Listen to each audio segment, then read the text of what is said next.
From Georgia and the Carolinas to Massachusetts, the fast-moving blanket of snow has kept outdoor activity to a minimum.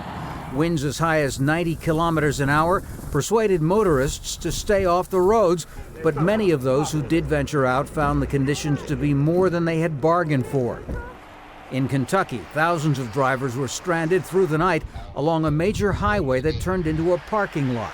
The Red Cross set up a shelter for those without heat in their vehicles. If you're running into the ditches, then we're probably going to be in the ditch trying to get to you.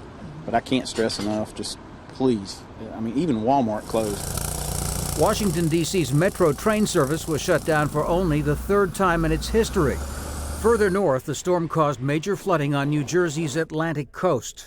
There was significant water in the streets in Margate and ice that was floating up the streets that had already gone over the wall that the residents and the government in Margate says is good enough to protect them from any storm.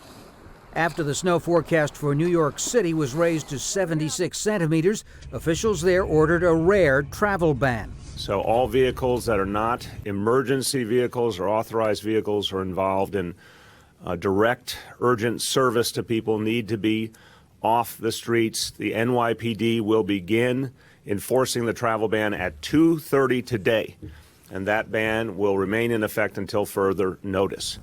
About 150,000 households were without electricity in North and South Carolina. The outages were expected to worsen as ice builds up on power lines. But in Washington, the weather turned streets bare of traffic into a snowboarder's delight. And at the National Zoo, Tian, one of its giant pandas, just couldn't get enough of the snow. Since Friday, 15% of all commercial flights in the U.S., that's more than 7,500 of them, have been canceled, which means that beginning Sunday, the airlines will have to start coping with a huge backlog of passengers. Tom Ackerman, Al Jazeera, Washington.